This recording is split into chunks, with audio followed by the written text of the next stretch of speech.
Podcast with me, Carly. Hope you are all well, witches. I'm afraid we do not have a book review today because I still haven't ploughed through this current read. This is quite a highly spoken about book, currently in the witchy community and the book community. I very rarely latch on to books that are super popular, but this is swiftly becoming another one of my fave reads. So I'm excited to talk to you about this book soon. Firstly, if you are listening to this episode as it comes out today, blessed Imbolc, my fellow witch. I hope you are having a wonderful Sabbath, be that you are listening to this on Imbolc or the days following, and I wish you all the best for any seeds of intention that you may be sowing. On that note, we had our Imbolc workshop this week over on Patreon, which was all about intentions and manifesting, and I've got a couple of little anecdotes from that. Zoom did me so dirty on the recording that I came out on the laptop camera looking like a cast member of the Dark Crystal film. Fuck my life. And now that is out there for everyone to see, but we live on. It also made me laugh when we started our visualization and I played some music off of Spotify, trying to find something calm and zen. You know, everyone was like in the zone. And somehow Spotify ended up smashing out DJ Luck and MC Neats, A Little Bit of Luck, which was like my least professional moment. And I was so confused when it started smashing out. Anyway, I recovered from that. Shout out to all my old school garage girls and boys, giving you them gun fingers. Anyway, let's get serious. On today's episode, I've wanted to talk about this for a long time. Unfortunately, the fates aligned and I wound up meeting a wonderful paranormal investigator. He's also a psychic medium. That wonderful person is Mark Hughes. He is paranormal investigator and owner of Fright Nights, podcast host of Mark's Unexplained World. He is a UFOlogist and conspiracy theorist. Anything along the supernatural side of things is my absolute kryptonite. I'm a complete spooky slut for all ghost podcasts, YouTubers, and the like.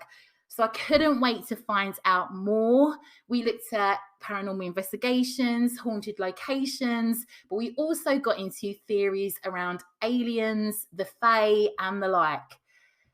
Now, I have to say, Mark is such a fascinating, knowledgeable, kind, credible man. His podcast I had heard before I invited him on. It is an amazing listen, and you can find a link in the show notes. I have to say, I'm convinced we were tapped recording this episode on Zoom, as every time we tried to record a couple of conversations around time lapses and alien abduction, it was not having it. We tried multiple times, yet the rest of the interview seemingly went without a hitch. So if you don't hear from me soon, for once, it's more likely that I'm under government investigation or being probed by a big-headed grey alien, rather than it just being my usual unorganized self with the podcast. So send help if that is the case. So without further ado, join me after the break to talk with paranormal investigator, psychic medium, Mark Hughes.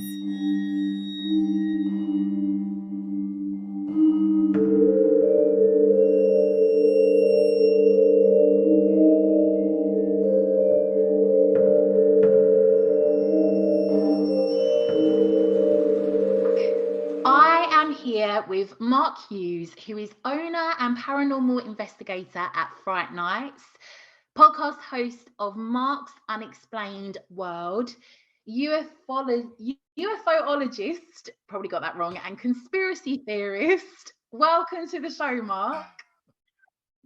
Hello, Carly. Thank you for having me on. It's ufologist, but Oh, that's all right. I knew you would have said it 1,000 times better. I did try. That's Mark, cool. I'm so excited that you are Thank you. on today. Thank you very much. The build up to this has been intense. Really? I've been shit. Sorry, I've been scared all morning. Oh, no. Me too. Honestly, I always get a little bit nervous before an interview. So we're in this together. But That's good. I'm Good. so excited. You are so Mark and I have already had a chat, and you just fascinated me so far. And obviously I've been going down the rabbit hole looking at all the work that you do and so on. Right. So without further ado, because I'm chomping at the bit to ask you some questions. That's fine. Can you tell us about your first encounter with the spirit world? Yes, certainly. Well, it all happened probably when I was about 10 years old. We used to live in a town called Bolton, which is up near Manchester. And this was in the early 70s. That gives you an idea of how old I am. And we lived in a haunted house, but it wasn't a mansion or anything like that of sorts. It was just a row of terraced houses on one of the main roads in the Bolton town centre. And what used to happen is at night, I would feel like there was somebody sitting on the end of my bed. And admittedly, I was only 10, so I was pretty much petrified, but I decided to have a sneak look through the blankets. And on the end of the bed was a rather large old woman who looked like a nanny, like the old-fashioned type nannies. And I sort of explained this to my sister at the time and my parents, who all sort of, oh, that's nice, pretty much sort of poo-pooed it, if you like, or not really that interested. And then all of a sudden around the house, we had all sorts of weird and wonderful things start to happen. I always remember my youngest sister, or my eldest sister, who used to hear banging on her door in the middle of the night, and she screamed the house down. And of course, my mum and dad would rush up the stairs, make sure she was okay. And then I got called in and I was told, that was you that did that, Mark, wasn't it? And I'd be, what? No. And yes, it was. It was you that did that. And they're sort of like shaking, nodding their heads and to say, please say yes. Oh, yeah, sorry. So I had to go back into my room and have a pretend rollicking for knocking on my sister's door at night, just to sort of settle her down, so it wasn't anything that couldn't be explained. Yeah, what actors we were. And so all sorts of weird and wonderful things. My youngest sister, who was only a baby at the time, she was in her cot, and my mother used to go in there and constantly find all her little cuddly toys, like teddy bears and rabbits and what have you, all put into a circle in the middle of the cot. And my mum used to put them all back in the corners, and then she'd go back in an hour later and find they were all in a circle again. Of course, my youngest sister was only a baby at the time, and she didn't get out and do it. And there was nobody else in the house. We used to hear people calling out. We used to get knocking. It was a really haunted house, but we didn't realize how bad it was or how far it stretched on, because like I said earlier, we lived in a terrace house, and there was about 4 or 5 houses in a small row. And there was one Christmas get together. We all decided to meet up and say hello. And somebody else mentioned it, that they'd had this old lady sat in their house, and of course the whole room went quiet, and it turned out that everybody along the terrace row had seen the same woman sitting on the end of their beds. So that was, and at that point I stopped being scared, and I just started to get very interested in it. More than fearful of it. And I just found the whole subject fascinating. And I ended up as the weird kid dressed in black at school, reading books on death. Lovely. I haven't really changed much, to be honest. I mean, we left there in the end. And one of the final things that happened to us when we left, because we came back down south. I mean, my mum and dad were Southerners by heart. And we cleared all the house out and everything. I must be about 12, 13 by then. We moved everything out. We got into the car. We moved all down to Windsor area. And then I started to unpack my stuff, and all my trousers were missing. And my mum said, well, what have you done with them? I said, well, I packed them. I packed everything, Anyway, my mum sort of rung up the estate agent and said, look, we think we've left some trousers, but they're pretty sure. My mum and dad both went round the whole house and checked. And they went into my old bedroom, and there in the middle of the floor was a pile of my trousers, about 4 or 5 pairs. Oh my goodness, oh Yeah. wow. And my mum said to me, that's the house having a last laugh, that is. Yeah. She's probably right. Was it quite a nice feeling to the house? Yeah, there was not, I don't think there was anything evil or anything like that. It was just a bit of a Mm. menace, a bit of a nuisance sometimes, especially when you, Mhm. you put the lamp on, you go into the kitchen, make yourself, or as a kid, as I made myself a jam sandwich, and then came back and the light would be off. And I think, well, what's going on? So you sort of got used to the little things like that. I mean, my sisters Mm. were petrified, but I actually found it more interesting, even at that age. Mm. And then it sort of went on from there, really. I mean, then I think I got into the more weird and wonderful stuff when I was about 13, 14. And I started to read up books on the Bermuda Triangle and things like that. And Flight 19 is a fascinating story, the missing aircraft over over Bermuda Triangle.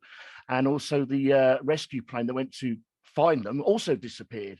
So the whole thing just absolutely fascinating. And I've sort of gone from there. I mean, fair enough. Somebody said to me the other day that, Mark, you're not a what's the word he used? You're not a I can't think of the right word now.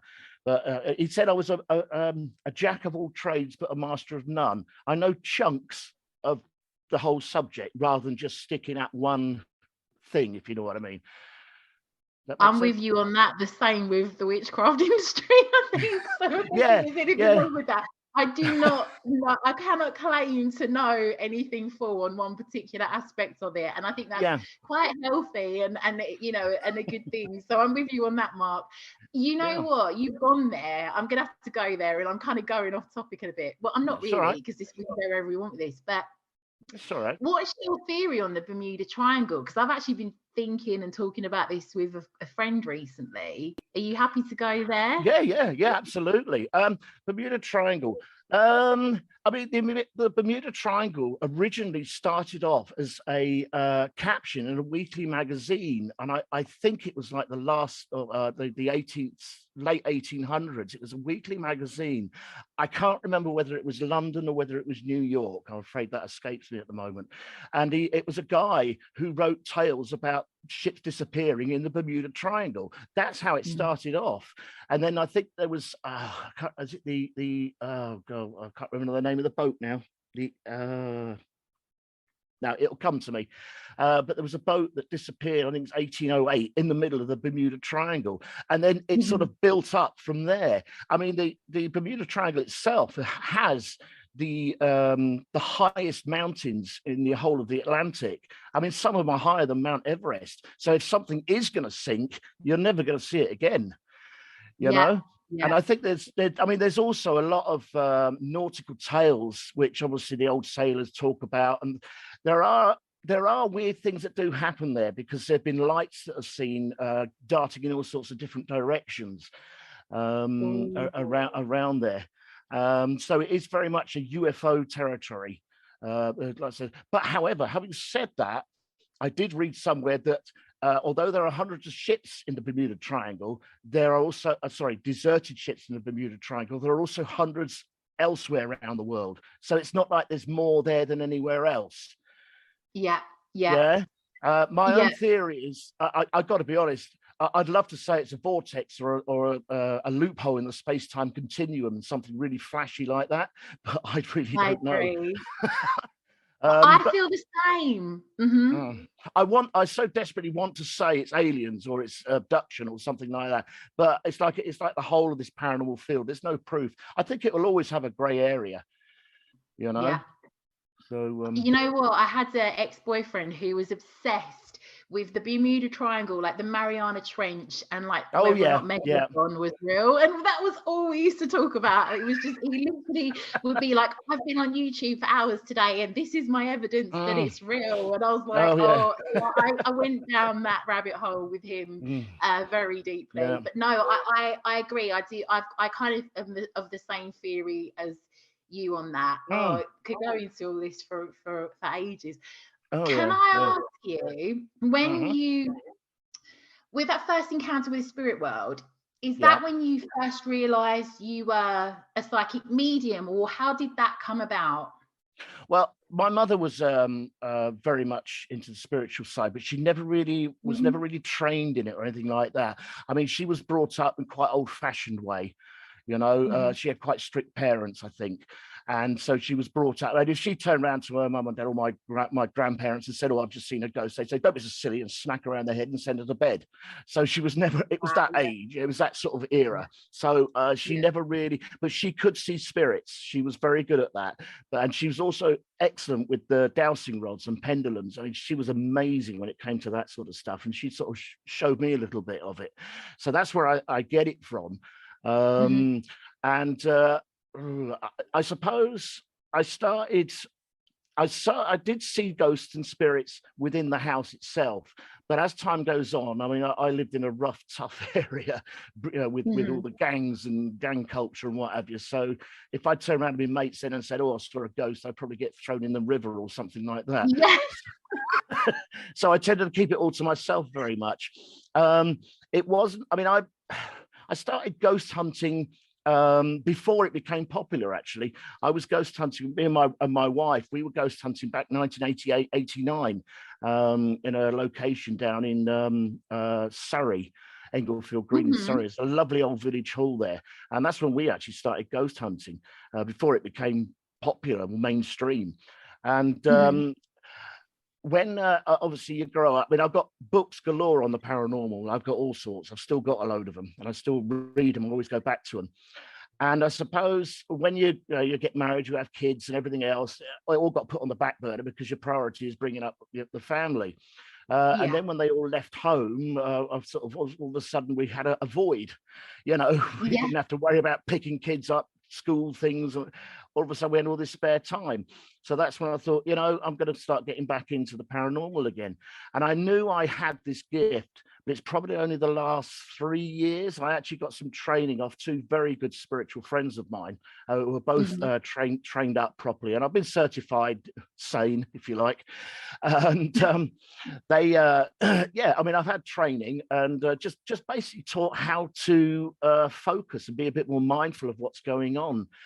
And I was taught how to meditate by the Brahma Kumaris. I don't know if you've ever heard of them. No. No. Oh, okay, I'll send you a link to their website. They are an amazing group. They're very, very spiritual, and they're the ones who actually taught me to meditate. Because when I first tried to meditate, you know what it's like. Your brain Yeah. just comes alive. But they taught me how to deal with it, how to work with it, and I love meditating. It's gone to awry a little bit because we just moved house. It's a little bit, I had to take on things in priority, but I can probably get into that state, that meditative state in about 5 minutes now, and it's a fantastic feeling. So yeah, uh, that's probably why what got me back into it. And the fact that we got Fright Nights as well was also in our favor, in that I could use my spiritual work, my medium work within Fright Nights. So yeah, if that answers the question, I think. Yeah, absolutely, absolutely. I mean, I wanted to ask you, so can you talk us through the work you do as a paranormal investigator? So when you're out in the field and, different Mm. capacities. Okay. Well, what I tend to do, a typical event would be, as a medium, first thing I would do is I go into a venue. I like going to the brand new ones because I've got no foresight on what's in there, so I can Yes. pick it up myself. And I go around and I actually speak to the spirits and say, come with great respect, and just get them. Sometimes I have actually gone into rooms and asked them, and I get answers, "No, get lost." And I think, please, Yeah. and please, it's nice, you'll like them. And so once I've done that, once I feel, I've got spirit active now, they're going to work with us. I then take the guests around. The guests come in. I then take them around the whole building and tell them what spirits I actually pick up. And Mhm. it's really useful. Well, obviously, when you're dealing with the general public, and as much as I love the general public at our events, it's a very mixed bag. You're going to Yeah. get your hardened followers, you're going to get your hardened skeptics. And you're going to get some people who just don't want to be there, but their wives have dragged them there, you know? So you really have to try and sort of, what's the word? Have to try and work a bubble around the whole lot, and hopefully everybody be happy. But what really is really helpful is when I say you've got to turn to somebody and say, I think you've got a spirit in your corner, and all of a sudden their hair will get pulled. And I love that, because that's nice confirmation for me as well. That means I'm not going crazy. I completely know what you mean. So I worked with a psychic for quite a while, actually, and he had exactly the same. And I used to really feel for him, because it's kind of you're doing your work, you know what you can do, you've done it for years. It's quite and I did find it quite insulting how some people behaved at times towards him. Unfortunately. And it's like, if you don't believe, that's fine, that's fair enough, but there are ways and means. But I totally take my hat off to you, because I really think it's a level of confidence to have to tolerate some people's responses. So I completely know what you mean with that. And also disrespect as well, like to spirits when things have come through. I used to be so shocked at what people would say or do. Like, would you speak to somebody alive like that? No. Yeah, it's difficult when you are, you have to be professional, you know, because when you are dealing with the general public, we have had a couple of rude people, for the want of a better word, who have actually said, this is bullshit, I'm going home. And, okay. But there's nothing you can do. You just say, okay, all right. I mean, we have had people who have come skeptical and gone away believing, which is really nice, you know, because they've obviously opened up to it. And I always try and emphasize to people, you know, all right, if you don't believe in it, fine, but bear in mind other people do. All I ask is you just open up to it. Just, you know, forget your tick boxes. Just use your feelings instead and see what you feel. And that tends to work. I suppose I just give them the big wide eyes and stare and start crying. And then they say, all right, Mark, all right. Some people, I'm so keen to ask you this question, Mark. What is the scariest or most fascinating experience linked to paranormal you've ever experienced? Okay. All right, there's two that come to mind. One of them's a reasonably short one, but the other one's quite long, but I'll try and edit it down a bit. They're both very different parts of paranormal as well. I don't normally get scared of the paranormal. I get too interested in it to get scared. But there was one time I did a public event at where was it, in Peterborough, the museum, Peterborough Museum up there. It's a wonderful building. It's one of my favorite places to go. I've not been there for a while because we had COVID and everything, and I've not been back since I had this thing happen to me.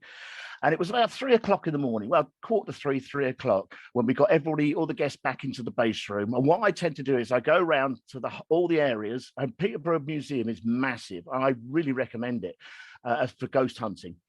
And excuse me, I go around the building on my own, quite happy, and I collect up any bits and pieces like K2 meters or what somebody might have left their jacket behind, that sort of thing. And there's two areas that I tend to concentrate on when I'm working. I tend to use there's an old what you call it, operating theatre in the corner, which is lovely. It's wonderful for glass divination, and really is. And just to give the guests a bit of a change of environment, I tend to go into what they call their Napoleon room, where I do table tipping and things like that. And we went into the Napoleon. I was going round. I went up into the excuse me, the hospital, and I cleared up any bits there. And I went into the Napoleon room, and I saw there was a table still out. I thought, oh, okay, I'll better clear this up. Now, normally, I quite happily sit in that room, and I'll fold the table up, and I'll get all the glasses, you know, all under my arms. But this time, something wasn't right. I stood there, and all of a sudden, it went icy cold. I mean, really cold. And I thought, hello, what's going on here? And I suddenly, when you breathe out, I could see my breath, you know, the steam. And I heard this. Oh God, that's giving me shivers. Yeah. And I'm not going to kid you. I packed that. I literally lifted the table with everything on it and balanced it as I walked out. I ran out of that room. I thought, no, I'm not hanging around. That's the only time I was actually scared. I did not know what it was. I didn't really want to go back and find out. So, Mark, Okay. what is the most active location that you've ever investigated? That's a difficult question, really. I mean, I've been to various locations, and I've been to some that are renowned to be active, but it's been very quiet. Yet I can go to some that don't have that much activity as a rule, but have been absolutely, they just kicked off, with all sorts happening. I think the one that's probably very popular now, in fact, it was one that me and my wife used to investigate many years ago, is a little social hall in Englefield Green. I think they've called it something like the Edge, I think, or something like that now, but it was always known as the old social hall. And we had a night there with some guests, and it literally kicked off. People being scratched, pushed, shoved. We had light anomalies, doors slamming, alarms going off. It was it was a whole night. Even at the end, when I do like a summary of the evening, we had somebody shout out from one of the other rooms. And Wow. It was just an absolute, it was a couple of years ago now, but that was probably the most active. I mean, you look at these television programs, obviously there's like 300 hours footage and they narrow it down to 40 minutes, so it is one thing after the other. Well, that was literally what it was like. We had, I think even my wife, and she was helping me host it at the time, she came over quite ill. Our medium was a bit, because we were using a different medium at that particular location. She was going through a bit of a hard time. And some of the guests, they were absolutely, a cut and reel. Let's say one person got scratched. All the equipment all died. And in the kitchen, everybody had to put all their equipment back on charge when we were having a cup of tea. And we had light anomalies. We had all sorts going on. We really did. We had trigger objects going off while we were downstairs. One of the good things that happened is this is an old social hall, but it's got a lot of rooms in it. And we were down in one corner. There was about 5 of us, and we were doing glass divination. Just a yes and no on a table, getting to move the glass. And one of the girls actually asked if the spirit would set off one of the trigger objects upstairs. And the glass went to yes. And then about 2 minutes later, one of the alarms went off upstairs, trigger objects. So we were quite impressed with that, when we actually asked her to do it, and they actually did it. That was probably the most, the busiest night spirit-wise. That was probably the busiest one. But as for the most haunted location, that's difficult because again we've been back to that hall, and we've had a very quiet evening. I think it's crazy. With the general public, I think it can be a question of if you've got the right sort of crowd. I know that might sound a bit. No, I get that. Yeah, I mean, if we've got a room full of skeptics, you are going to be knocking yourself out trying to get something to happen for them. But if you've got a room, I remember once that we were at Brighton Theatre, I think it was. Yeah. And we had a coven of witches actually come along. So I got on with it. It was all blessed be and all the rest. Interesting was the white witch of that coven actually knew I was Wicca and actually come up to me and said, "Blessed be, brother." I thought, how does she know that? I haven't said anything. So I was quite impressed with that. Anyway, I had these, there's about 6 of them, and they actually did some levitation for me in in one of the changing rooms. And this table lifted. They had their hands on it. Nobody had their hands underneath it. They had their hands on it, and it lifted about 4 feet. I was just absolutely gobsmacked. I've seen all sorts of weird and wonderful things over the years, but that one really did, really I can very well believe that. So when I used to work with Psychic Circle, and I didn't see a table lift 4 feet, but I did see one kind of prance around the room like very rapidly, and it was just the most bizarre, like, honestly. And the thing is, you said about not feeling scared. I just used to be jacked up on adrenaline, just so hyped up. I couldn't even think about being scared at the time of the things I saw, which is a really it's kind of like why this is like my kryptonite or anything sort of paranormal related when I did that sort of work, because I didn't ever kind of have time to think about the fear thing, which you mentioned. Have you been to the ancient ramming? Because that is on my wish list of places to visit. Yes, yeah, I've been there several times actually. It's a wonderful building. The girl that owns it now, she's really tidied it all up and sorted it all out. You know, it's she's done a really good job of it as well. Yeah, been there several times. I think she does her own events there now. I'm not so sure because we're not planning to go down there this year. We used to go about 3 or 4 times a year. But yeah, no, the ancient ramming, that's a good place. It really is. You know, I've seen some good stuff there. I remember, have you ever heard of, there's an old a piece of kit, it's called a portal. What it is, it's a lot of you switch it on and you've got a lot of voices talking backwards. Yes. And what happens is, and the spirits manipulate the voices to go forward to create a sentence. Yeah. And one time we actually caught in I think it was the bishop's room on the SLS camera, the stick men. They actually caught. They scared me, those. Yeah, I know what you mean. Well, we actually caught what we think was a cat jumping from one bed to the other.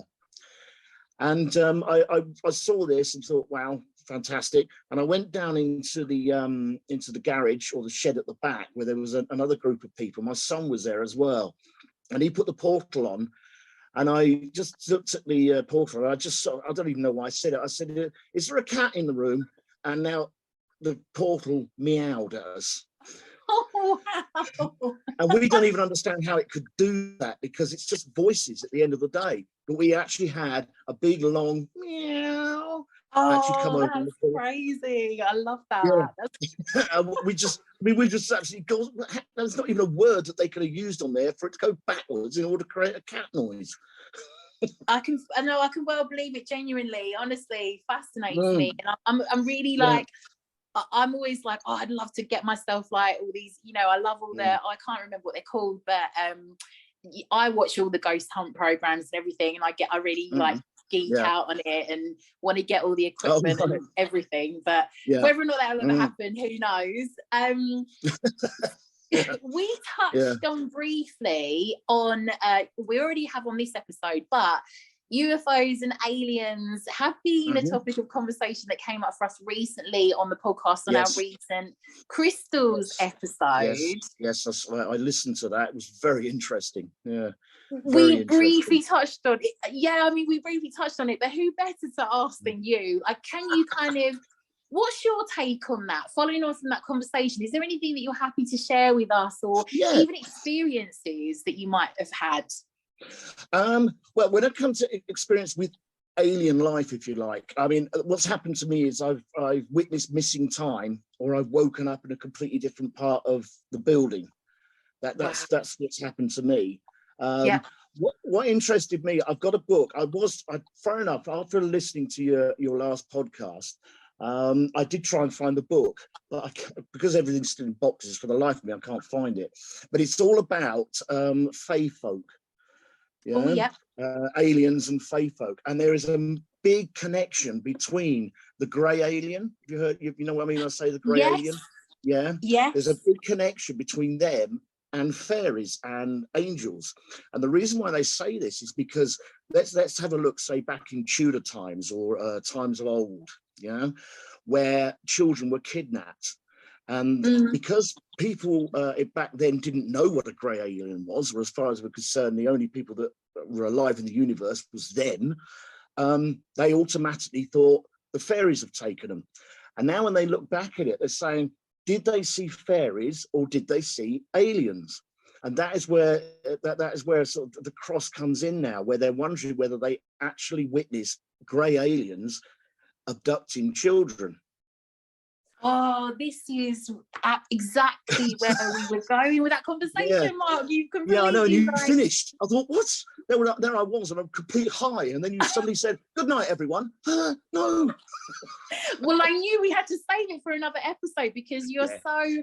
That really is my This is my belief on it, and you saying that, I really want to go down the rabbit hole on that and kind of get into that on the podcast. But the fact that you said that, I can read. That's really what my concept on it is as well. But I love that And you're right. You know, if you think about the I'm gonna kind of get a bit lost in this, but the fact that you know, imagine in the Tudor times seeing like this grey alien or whatever, you know, it is going to a bit like Bianca kind of touched on.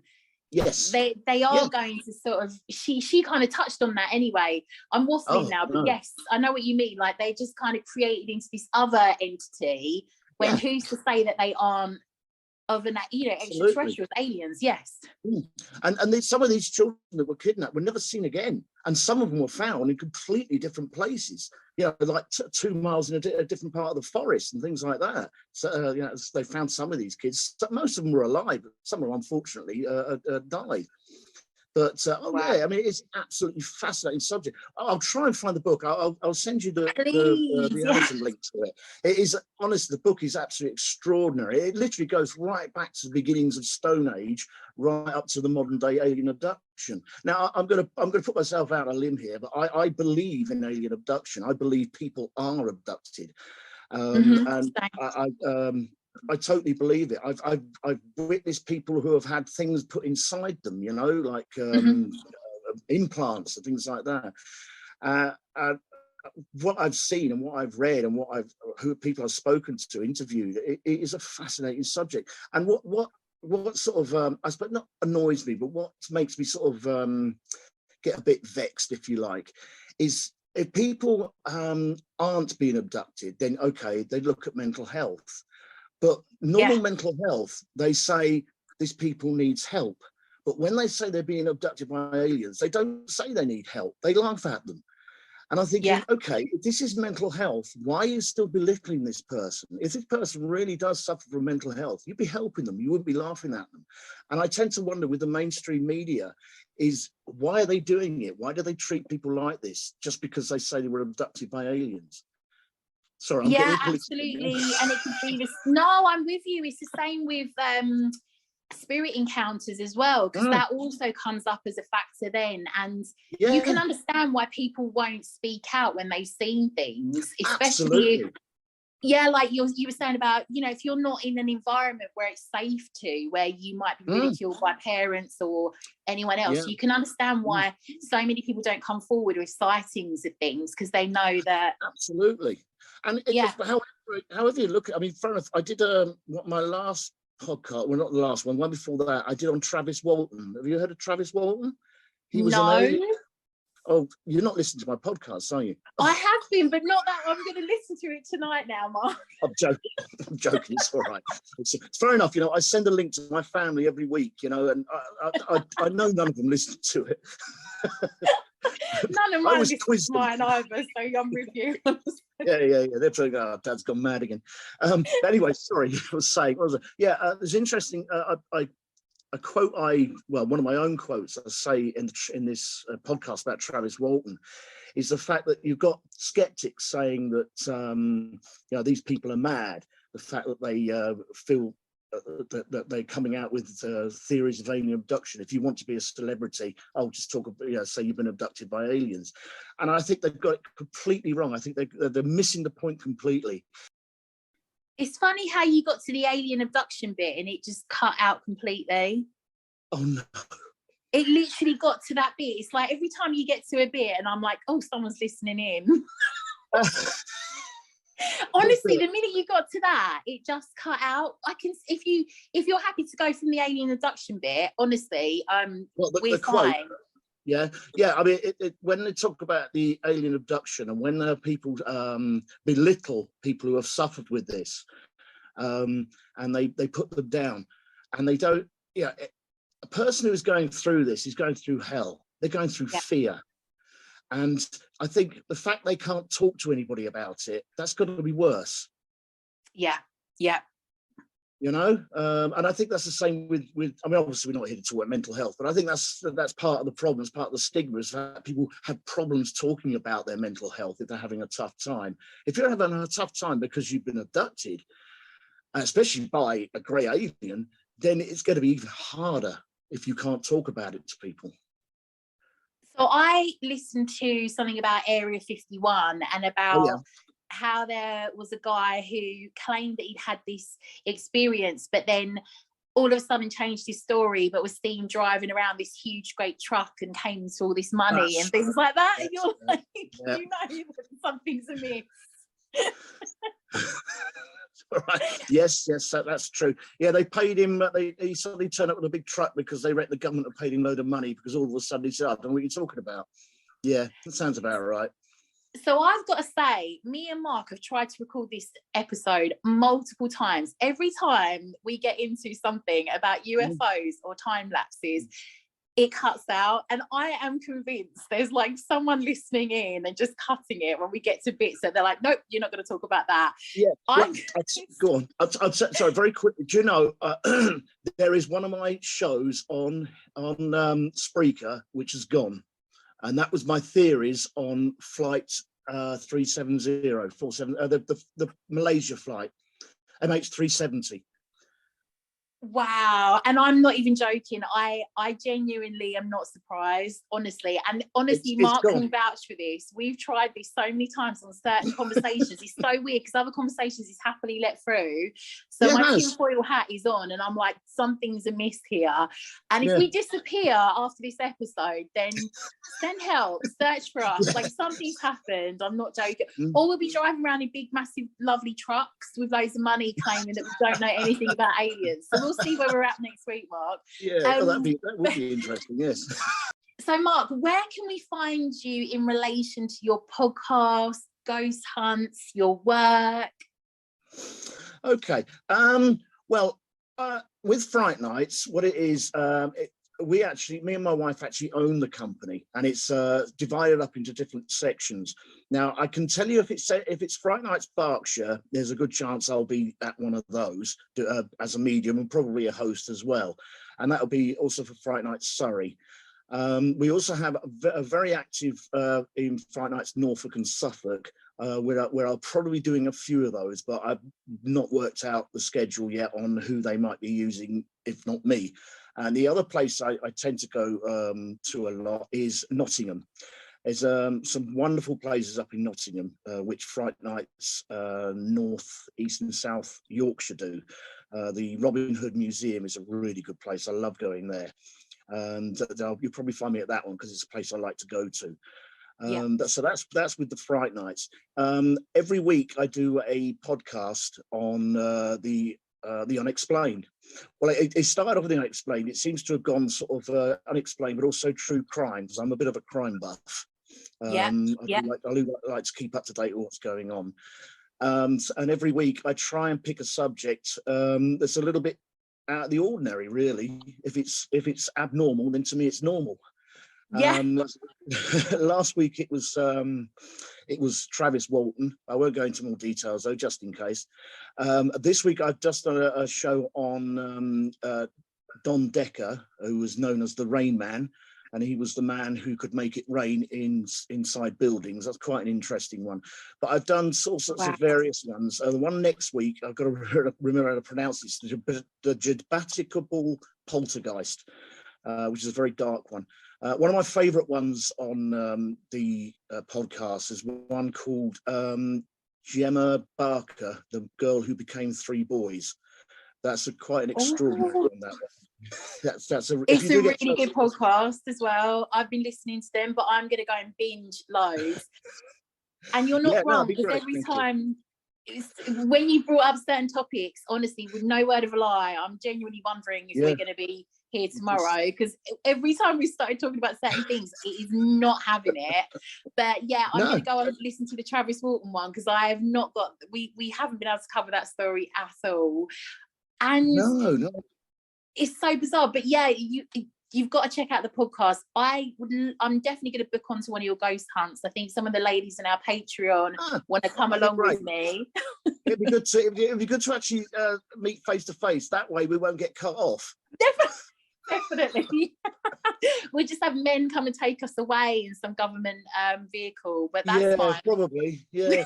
I mean, the podcast itself at the moment is only available through Spreaker or Hinckley Community Radio. What I'm properly set up when we've moved in. I'm going to expand it into different like YouTube and Spotify and things like that. But at the moment, so I've only been doing it a little while, so I'm quite a learner really. And as I'm an oldie, I'm not very techie. So, but once I've sort of really got into the swing of it and we've sorted out the house, it will be available on Spotify and all the others. Amazon, I think, is the other one I want to go to as well, Amazon Prime. So, but at the moment, it's just available on Spreaker. Well, I can put a link into the show notes so people can have a listen. It's definitely worth listening to. Mark does his research and just great to listen to. And the topics, there's so many on there that I do not know anything about. So for me, it's really eye-opening. And I'm just, you're fascinating, Mark. Honestly, I'm so grateful. I'd love to have you on again if we can do this maybe in person. We don't get. So who knows what will happen, but I'd love to get you on again to talk about some more. But yeah,